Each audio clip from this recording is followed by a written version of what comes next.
Welcome back, everyone! Today, we're diving into the roller coaster ride that was the Golden State Warriors' recent game against the Sacramento Kings. You know, it's funny how one player can change the dynamics of a team, right? I mean, Steph Curry returned after a brief absence, and you'd think that would be the spark the Warriors needed to ignite a winning streak. But it didn't quite go as planned, did it? Right. I mean, it's like when you finally get that one ingredient for your favorite recipe, but then you realize you forgot to turn on the oven. So, what happened? I thought they were on a winning streak after beating the Grizzlies.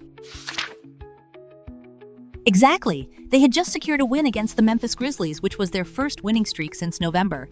But then, they faced the Kings, who were missing their star player, De'Aaron Fox.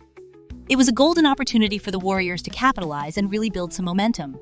But instead, they fell behind early, trailing 7-0 right out of the gate. Wow, that's a rough start. So did Curry struggle to find his rhythm? I mean, he didn't score until midway through the first quarter, right? Yes, it was almost like he was still shaking off the rust. The Kings took advantage of that, extending their lead to 18 points. The Warriors had 8 turnovers in that first quarter alone. It's like they were handing the Kings free points, and by the end of the first, they were down 36-21. Can you imagine the frustration on the bench? Yeah. That's like trying to run a marathon but tripping over your shoelaces at the start. So, did they manage to bounce back at all? They did show some fight at the beginning of the second quarter, narrowing the gap to just 4 points. But then, the Kings responded with an 11-0 run. It was like the Warriors were trying to climb a mountain, and the Kings just kept pushing them back down. By halftime, they were trailing 75-51. It was a tough pill to swallow. Ouch. That's a huge deficit. So, what did Coach Kerr do in the second half? Did he make any changes? Well, by the fourth quarter, he started substituting in players who hadn't seen much action. It was a bit of a last-ditch effort, and while those players did perform better, it was too late. The Kings cruised to a 129-99 victory.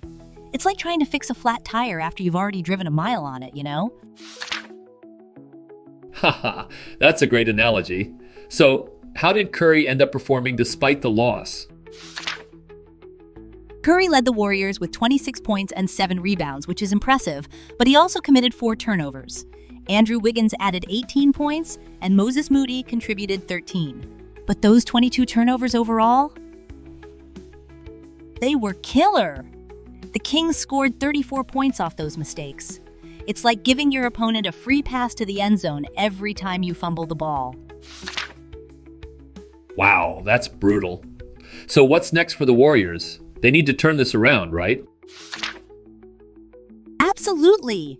They're now sitting at 18-17 and have one day off before facing the Miami Heat. They really need a win to finish their homestand positively before heading out on a 4-game road trip. It's crucial for their momentum moving forward. You know, it's like trying to build a house on a shaky foundation. They need to solidify their game before hitting the road. Totally. I can't wait to see how they bounce back. Thanks for breaking that down.